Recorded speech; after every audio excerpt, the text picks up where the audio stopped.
Hi guys, welcome to Leo's Life Lessons. My name is Leo and we'll be together on the show today as we take a look at one of our interesting topics. Now, today's topic has been entitled, Who Am I?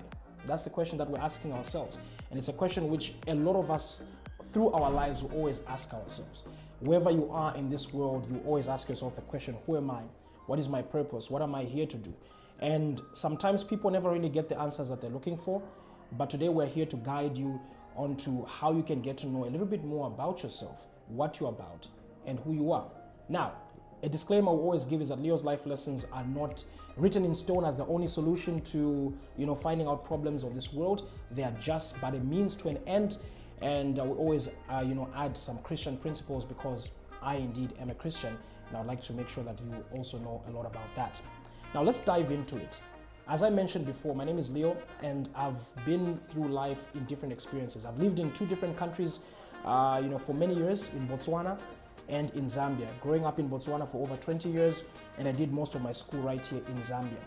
Knowing myself has been a journey which has helped me get to understand a little bit more about my life, because if you don't know any purpose about your life, you seem to have a problem. Now, growing up, my parents saw me as a brilliant boy who would always do well at school, was helpful, very creative, and I would do a lot of dramas. When I think of Leo as a kid, I think he was a very happy kid. He had a lot of friends, a crowd puller, I would say. And everybody liked him. He was very popular among his friends. And I look back at what happened then, I see a very big relationship between his life as a media person and what he used to do then. Remember, when they were young, they would perform some sketches for us. I remember activities, singing, doing whatever it is. And those are some of the things that I liked to do. Okay, so fast forwarded to my 12th grade, we write our exams, in Zambia. I was in Botswana, but in school in Zambia. And I did very well, actually. I got the highest grades which were to offer in grade 12. I had a solid 6 points. I had a 1 in every single subject, and in our grading system, it means that you've gotten an A+ in all of your subjects, So at that point in time, my parents sat down with me and we were making a decision for my university.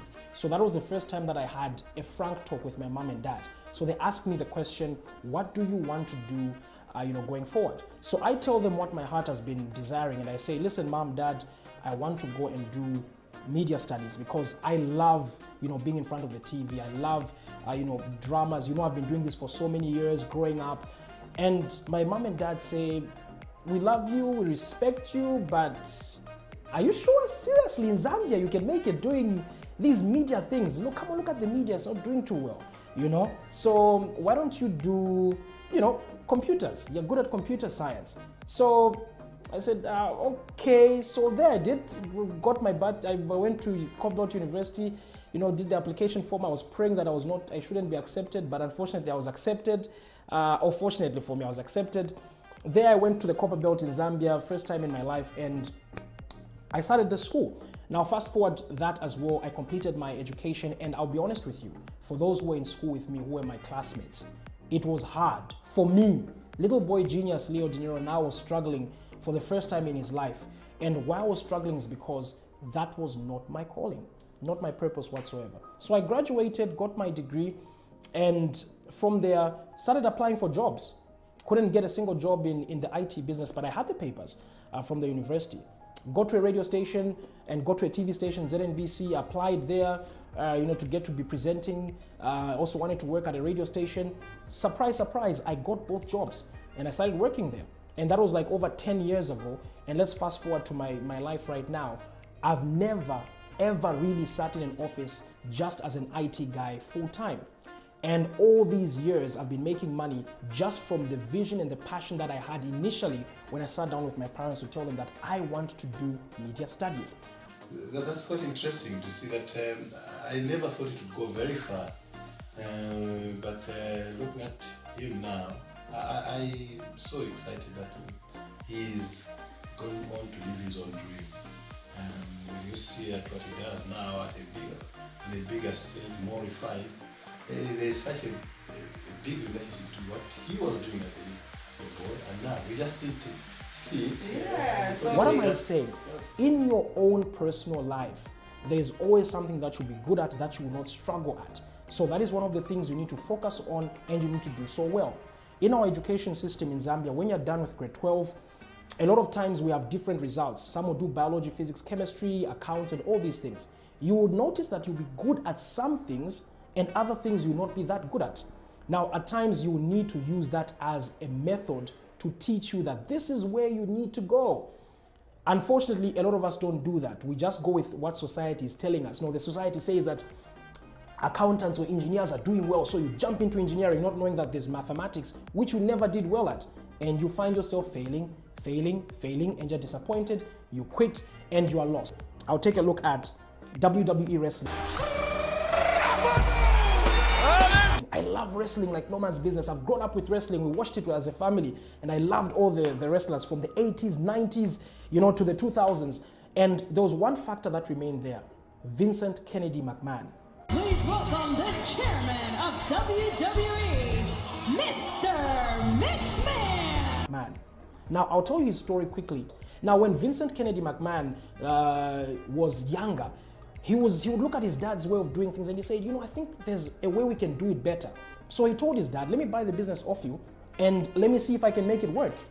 Fast forward to over 35 years or so, that is the #1 brand in the world right now when it comes to professional wrestling, the most desired place to be.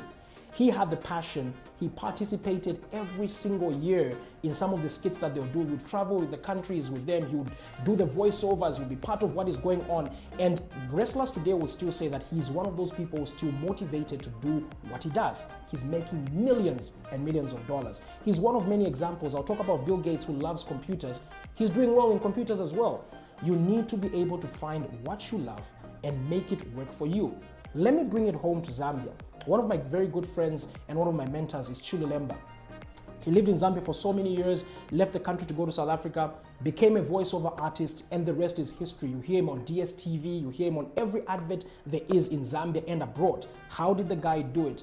It's because that was God's calling for him. He had the best voice and he used it, and he used it to his ability, and he's never struggled. Now, when you are in your purpose or your calling, you #1 never struggle at anything you are doing. Now, some of you may be watching now and saying, okay, but I'm not into media, so how does this relate to me? You may be someone who cares for other people. You may need to be a nurse. Sometimes you need to start a non-governmental organization. At times, maybe you are good at football, but you think, I can't do it. Get into football, try it out. The thing is that we only live once, and we need to make sure that we get our lives right.